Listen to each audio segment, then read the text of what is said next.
Hey, hello everyone. I'm Raffaele. I'm the Senior Technical Product Manager for MetaHuman. Now, that's the top half. Before we begin, this is a two-part talk. So after I'll be done with my half an hour, I do recommend you stay around because Matt's presentation is amazing.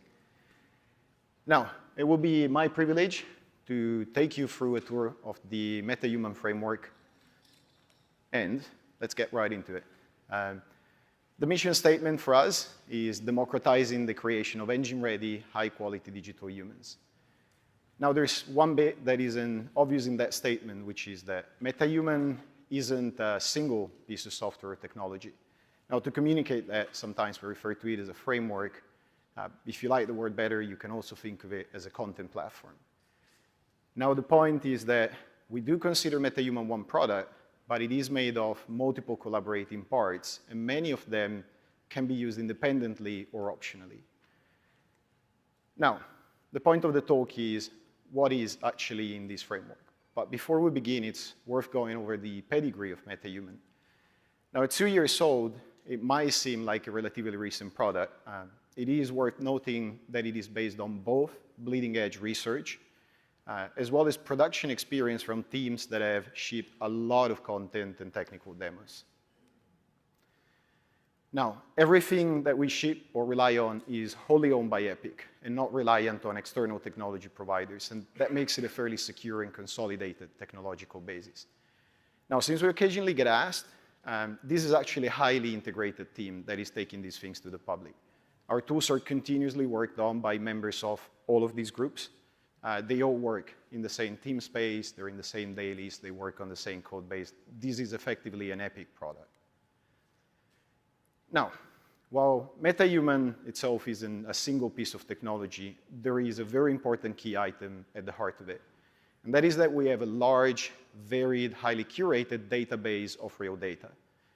Now, this, for us, is a continuing effort, and it spans from casting to fine-tuning the fit of each rig that goes into that database. Talent is cast so that we can increase the variety and coverage of face and head morphology that we have in it. Real people go through a very exhaustive scanning process that generates both 4D and photometric data. Now, that's a considerable amount of data that then goes through several steps, some assisted stages, some manual, some automatic, of a pipeline that generates meshes, rigs, materials, textures, a whole host of things. And finally, these highly curated items are the ones that are added to our database. Now, that is what gives us the ability to navigate and search what is effectively a continuous space of human features. Now, there's a couple of reasons why you will care about something like that. I mean, beside the fact that it's pretty cool. But the main thing is every increase that we have in the scope or the density of that database naturally makes all of our tools more powerful and the results far more varied and precise. Now, this being a tech talk, the idea is that you will be leaving with some useful information to understand when and how to leverage MetaHuman. I'd like to partition the problem space for the sake of this discussion, like in what we're actually trying to solve here, and start from disciplines and assets. Making digital humans hasn't just always been very hard work and a lot of hard work. It is also a wide variety of work. You need body meshes, head meshes, grooms, rigs, animation. Like, I imagine most of you know how much work it actually is. And assuming one has the resources and the time to produce these assets, they all need to be realized while being mindful of several qualities, and these need to be upheld. Fidelity, like if this needs to be a recognizable someone, this is especially true, what can you do to make sure it looks like that person? And there's a whole host of other things, right? Can the assets be edited comfortably? Do these assets fit your budgets, runtime or storage or what else? Are the assets manageable? Do you have all of the tools to establish various workflows?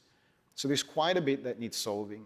And once you've solved it, it is a long-term effort to actually maintain and let alone improve these solutions to stay on the bleeding edge of technology.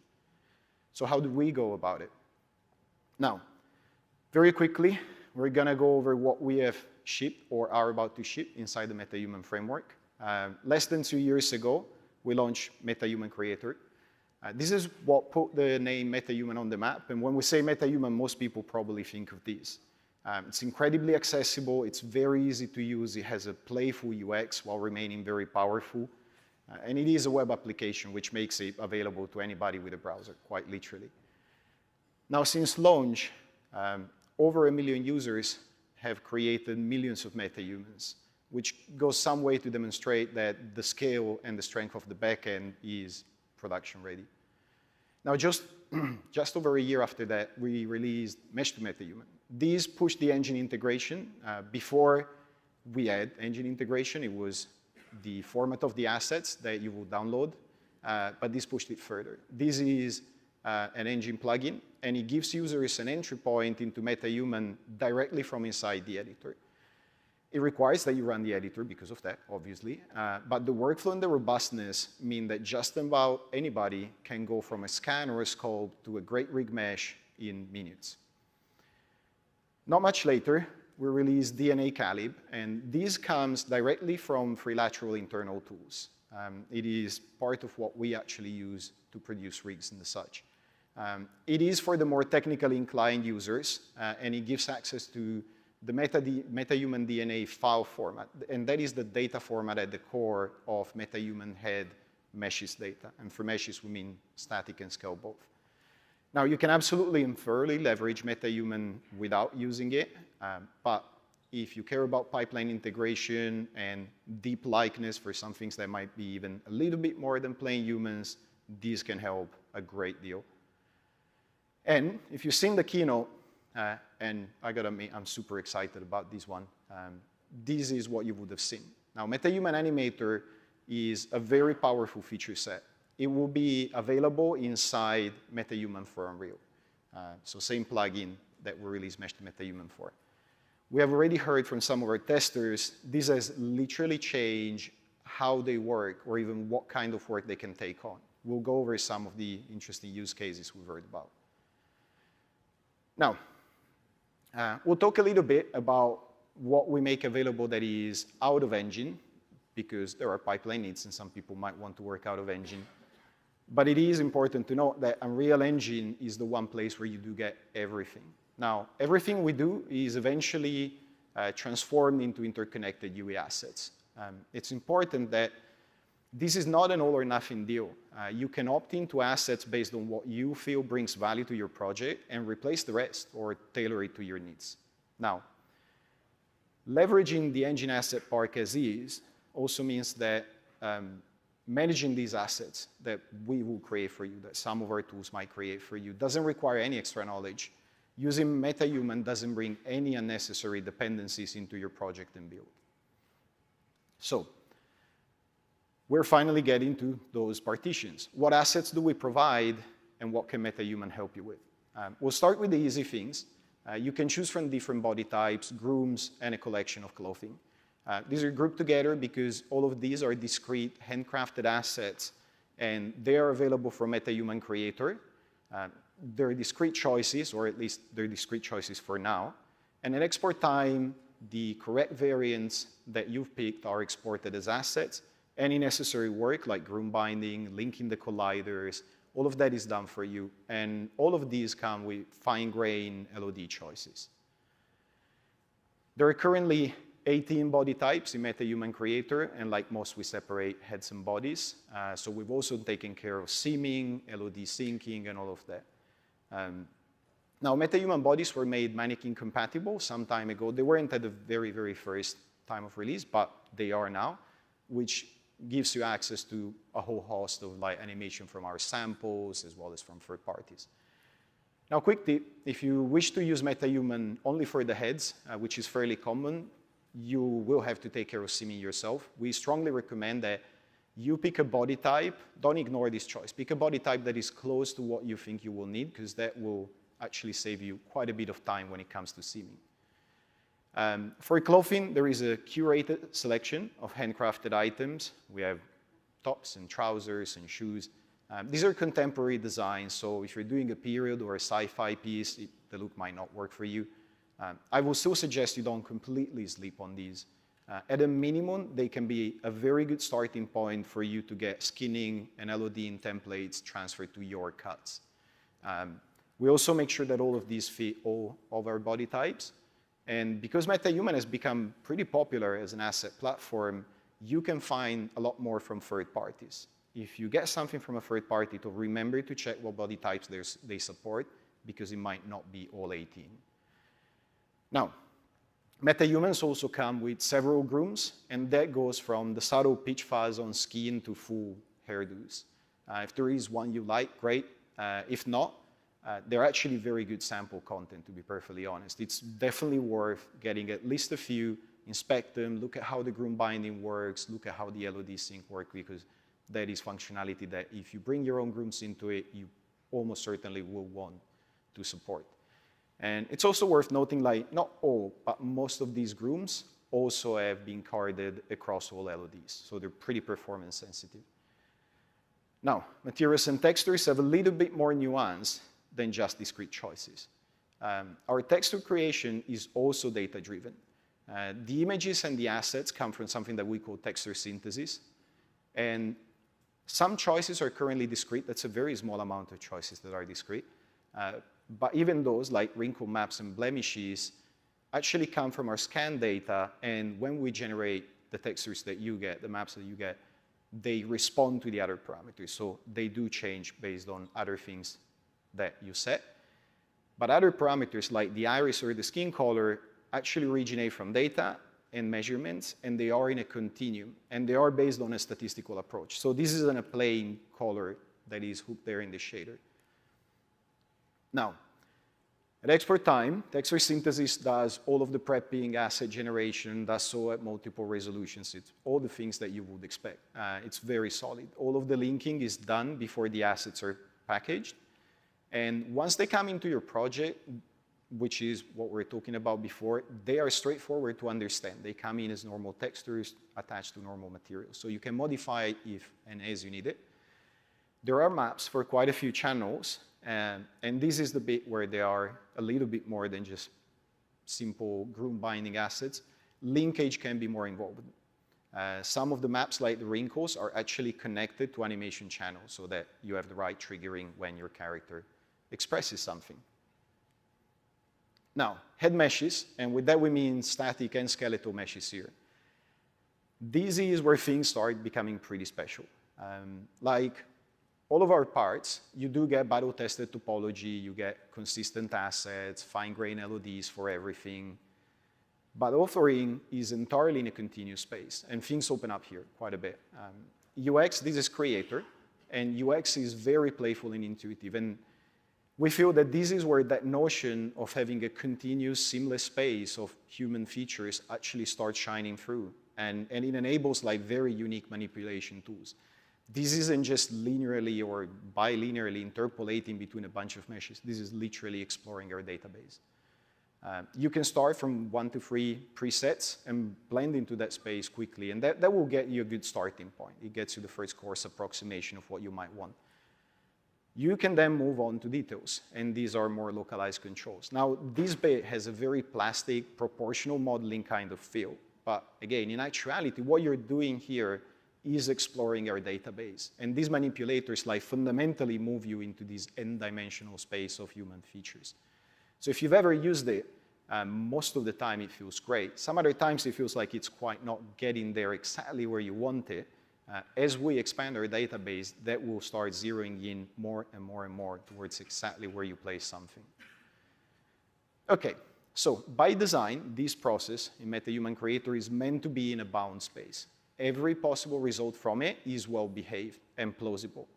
Now, what's worth noting here is that skinning, joint shapes, displacement shapes, they don't come from discrete presets. If they did, you would have some overly safe and boring deformation. Each head in our database comes with highly polished rigs. So when you generate a MetaHuman, the rigs and the shapes that go with it are also generated appropriately from that continuous space. So you're guaranteed that every single MetaHuman coming from there is individually fully expressive as well as well-behaved. Sometimes, though, you need to push the boundaries a little bit or zero in on some specific likeness. And this is Mesh2MetaHuman, which was what we put in the first release of the Unreal Engine plugin. And it introduced a very powerful tool, Mesh2MetaHuman. Now, we designed this to be very, very easy to use, but it adds considerably to how far you can push a MetaHuman head. Now, as it stands right now, you can start from any mesh, choose a few views. Those are turned into frames, track the frames, feed our topology to that mesh, and then you can send that to our backend, which will do all of the rigging and everything. From there, you can choose to edit it further in Creator, or it will just appear in Quixel Bridge, and you can pick it up from there, which is why we're saying, in many ways, this is a new point of entry for MetaHuman, and it makes Creator, which remains like incredibly important, optional to your workflow if you decide that you don't want to access it. It's worth noting that when I say things like you need to track the frames or feed out topology, what I really mean is that you push a button and it usually just automatically works. Now, one way to think of this specific set of functionalities is it's as if it was a fine-grained search to look up your mesh in our semantic space and get the closest approximation possible of that volume that we can provide together with the full rig. Now, if Creator lets you explore within defined boundaries, Mesh2MetaHuman lets you push those boundaries by introducing a volume delta. Now, the image up there, it might be subtle, especially for someone watching these on video and not in person. But that subtlety makes a huge difference when you're trying to get really close to someone's specific appearance. So what happens here is that when you use Mesh2MetaHuman, first we take the mesh that was provided, then we look up a first approximation of that mesh in our semantic space. We record the difference between the volume of the mesh you provided and our find, and that is sent to the backend for rigging, and then the delta between the two is preserved, which is what you can see here. There are two things that come through from this image, I feel, and one is if you look at when the slider is fully to the left, you can see that our find in our database was incredibly close to the volume of the actress that you can see here. But you can also see that like just a few millimeters around the eyes can make a huge difference when you need very specific likeness. Now, if the input mesh is a cube, and believe me, a cube isn't the worst that we've seen people try, the system is robust. It will still do its best to approximate it, and it will then record a large difference. The rig is based on our find, right? So if the delta is very, very large, the mesh is likely to misbehave in some areas or with some extreme animations. But when you're looking for something that is very human or human-like, it can actually take quite a bit of punishment and get you great rigs in no time at all. Now, while we were working on this, we were also working on our performance capture feature set, which is what you now know as MetaHuman Animator. So all along, we were designing the workflow and everything so that it could work from footage as well as from meshes.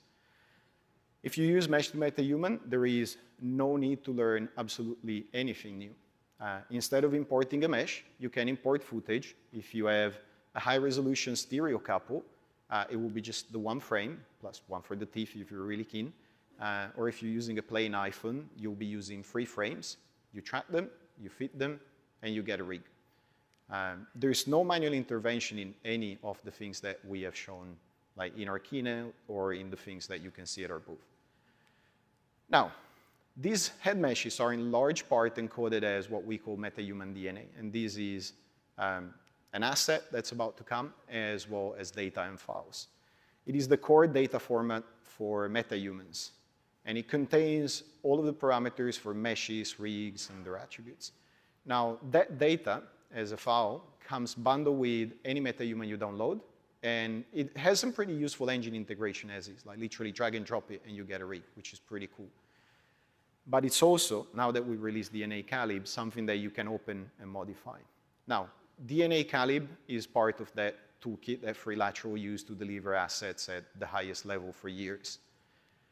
It is definitely on the technical end of the spectrum, but it is not so far that way that a TA or a TD that's comfortable with Python wouldn't be able to fully leverage it. It's a C++ library that gives some degree of access to the contents of the MetaHuman DNA file. But it comes with both the source code as well as the precompiled binaries, which makes it pretty easy to deploy. It has Python bindings, which makes it very, very accessible. And it has a very extensive reference implementation in Maya. So this is a library that you can use from anywhere. You can use it from a command line if you want. But if you want to see an integration in a DCC pipeline that is not directly inside UE, we provide that reference implementation for you. Now, beside the obvious benefit of inspection, right? You open a file, like you get a file, you open it, you see what's in it. The DNA viewer part of this, you can see the plugin as you receive it if you want to download it there, allows you to look at our DNA file, and it gives you some first glimpse about what we normally encode in there, which is you can choose what LODs you assemble, LODs you assemble, like what properties do you want in them. So this effectively allows you to build up inside Maya or elsewhere, like just the assets that you want to work on. Probably more importantly, though, is the MetaHuman DNA editing tools. Like, this is what allows you to take these things and synchronously, through our commands, edit things such as the global scale or the global position of the head, remove joints, rename joints if you have specific pipeline needs and you don't like how we name things. It's a perfectly valid reason to start using these, even if it's just to rename things. Now, once you're done with that, in your DCC app or from a command line, if you're adventurous, whatever works for you, you can export FBX files. You can export that DNA file that will get bundled with the FBX. And for all intents and purposes, inside UE, that will behave like if it was a MetaHuman. The only thing you're losing when you're using something like this is that you started deviating from what you get straight out of Creator, but you do still get all of the functionality. Okay, so last and possibly the most significant part of our assets are our rigs. Now, rig logic is effectively the rig. Now, it's the core of our facial animation. It is parameterized in semantic space. And that means things like brow up and down, jaw up, down, left and right, and so on. It is responsible to blend, interpolate, and trigger all of the joint animations from expressions, displacement maps, map parameters connected to your material, all of that. It is all done from this one place. It is a single central node. It is thread safe, and it can animate as many faces as you need it to. This has been shipped with a very large number of titles. So this is one of those things that comes from that long production heritage. Now, it's also worth noting about this that this is probably the only thing that we would recommend that you actually include in your build. If you're doing linear content, you don't have the problem. But if you're doing interactive experiences or games, this comes as an actual thing that you will want to include in your build because it is very, very good for both performance and the footprint of how you manage animation. Now, we know that not everybody animates everything in engine just yet. Which is why we also have a Maya version of this node, so that you can have full facial rig parity between Maya and Unreal Engine. Now, animating a flat list of hundreds of parameters might not be everybody's cup of tea. So we also have a faceboard-style control rig, and that is far more animator-friendly. Now, this rig, too, is available in Maya and Unreal Engine, and it's connected to rig logic the same way, guaranteeing that you have full data parity when animating faces outside of UE. There's also a lot of work that we constantly put into this, which is part of the backward solving. If you use control rig, you might know it for a fairly powerful feature, which is it has forwards and backward solve. It allows for a lot of neat tricks. When you look at the row curves on our rig logic node, and you look at how they map to the faceboard, that is a non-trivial mapping.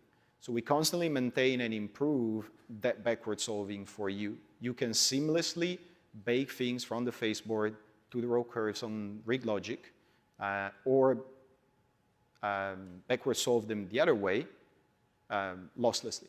Like, you can do this many, many times, and your curves don't start deteriorating. Like, as you look at the character, it's still emoting and expressing exactly the same way.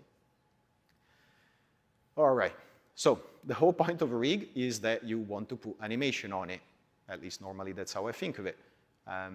We really should be closing with more details on what we revealed today in the keynote. MetaHuman Animator is a huge update to our Unreal Engine plugin. It is a true end-to-end system for performance capture, and it goes from your footage through the ingest, all of the steps, to final animation. It comes with everything. We provide camera calibration tools if you use stereo couples. iPhones are calibrated by factory. We take that into account.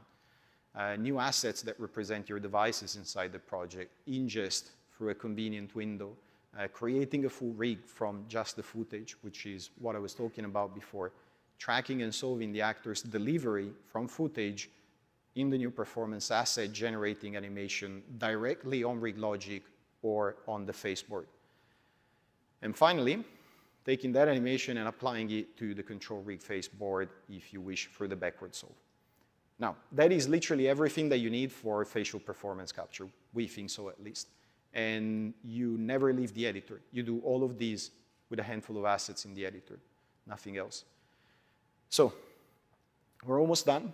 I think these are some of the most salient points. Now, why rigs in semantic space pay off?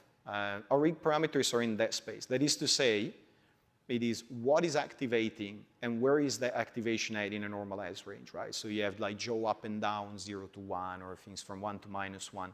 That is opposed to things like geometric or volumetric approaches, where someone might directly describe the position or the rotation or of the joints or of the solver points.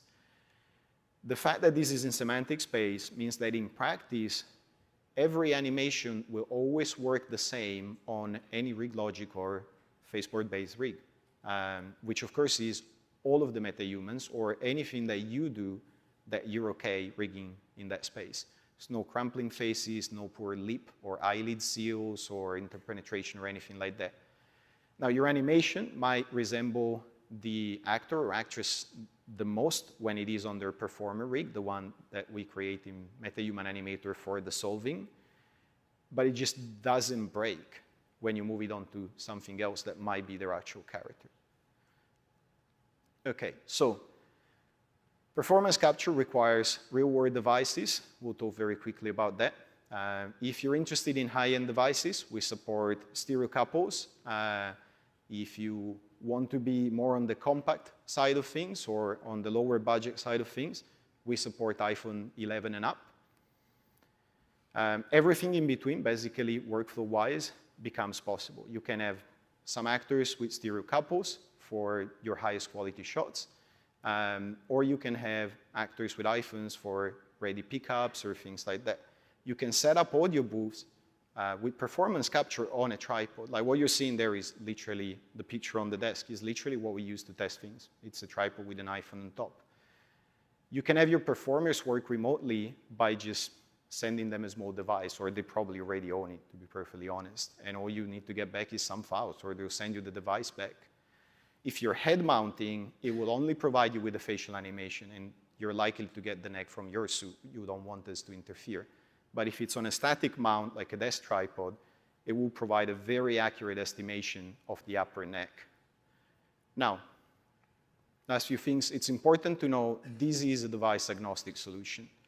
We chose to directly support the iPhone because they're convenient, they're widely available, they're very uniform in specs, but we do nothing with it other than capture video and that. We're not using ARKit or anything like that. We support vertical stereo couples because they're some of the most reliable and available configurations, but we're not married to stereo in and of itself. We just do depth inference from it. So this release focuses on fidelity, first and foremost. Part of this is the quality of the results coming from our approach and the way we solve data. We don't do any processing on device, and the result, the quality of the results scales very well with the quality of the data. We don't hallucinate any details. We're not against adding post-processing things later on, but we felt that for the first release, we wanted to do something where you get the animation that represents exactly the performance that was put into it. While we do scale well with the quality of the data, it is not done at the cost of resilience. So, of course, if your actor is covering their face, we're not going to hallucinate their eyes or something that is missing from the frame, but we recover from those things. You don't need to split takes, right?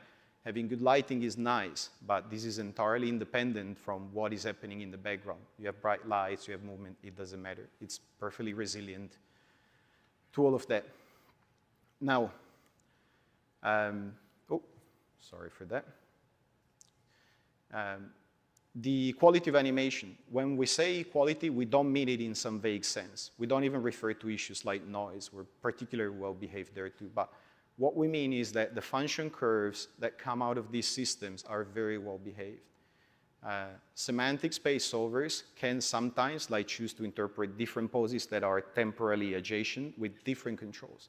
And when that happens, you'll see curves crisscrossing. We don't have that problem, just don't. The animation that comes out of these is always very good. It's always highly editable. Okay. So, last feature, audio to tongue, is what it sounds like.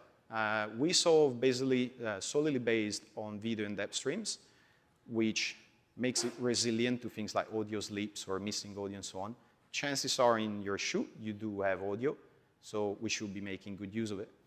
Part of the solution is audio to tongue animation. It will reliably produce tongue animation from just the audio track in the capture if one is present.